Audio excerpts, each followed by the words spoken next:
ISIS அமைப்புடன் தொடர்பு இருக்கிறதா என்று குமரியில் NIA அதிகாரிகள் சோதனையில் ஈடுபட்டிருக்கிறார்கள். மேலும் விவரங்களை செய்தியாளர் சசிதரன் வழங்கிட கேட்கலாம். சசிதரன், வணக்கம். இந்த சோதனை தொடர்பான முழு தகவலை சொல்லுங்க. ஆந்திரா விஜயநகரம் ISIS தீவிரவாத சதித்திட்ட வழக்கில் கன்னியாகுமரி மாவட்டத்தில் NIA அதிகாரிகள் அதிரடியாக சோதனைகளை மேற்கொண்டு வருகிறார்கள்.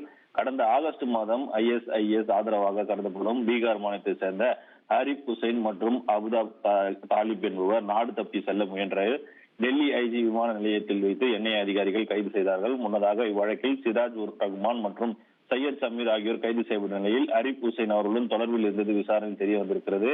சிராஜ் மற்றும் சமீர் வெடிகுண்டு தயாரிக்க பயன்படுத்தப்படும் ரசாயனங்களை வைத்திருப்பதோடு தீவிரவாத தாக்குதலை நடத்த சதி செய்திருப்பதும் விசாரணையில் கண்டறியப்பட்டது. மேலும் இகாதி செயல்பாடுகளுக்காக நாட்டின் பல பகுதிகளில் சட்டவிரோதமாக ஆயுதங்களை வழங்கியதிலும் ஆரிப் சம்பந்தப்பட்டிருப்பது விசாரணையில் தெரிய வந்திருக்கிறது. ISIS அமைப்பிற்கு ஆதரவாக சதி திட்டத்தின் ஆந்திரா மாநிலம் விஜயநகரம் பகுதியில் ரகசிய கூட்டங்களை நடத்தியதாகவும் விசாரணையில் தெரிய வந்திருக்கிறது.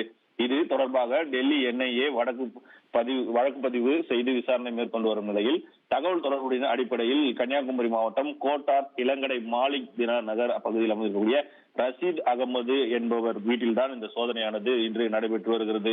சென்னையை சேர்ந்த NIA DSP தலைமையில் இந்த சோதனை நடைபெற்று வருவதாகவும் ரஷீத் அகமதின் மகன் வளைகுடா நாட்டில் பணிபுரிந்து வருவதாகவும் ISIS தொடர்பு குறித்து சோதனைகள் அவருடன் ரகசிய தகவல்கள் ஏதேனும் இருக்கப்படுகிறதா என்பது குறித்தான விசாரணையில் காலை முதலே அதிகாரிகள் ஈடுபட்டு வருகிறார்கள். பலத்த போலீஸ் பாதுகாப்புடன் இந்த விசாரணையானது நடத்தப்பட்டு வருகிறது.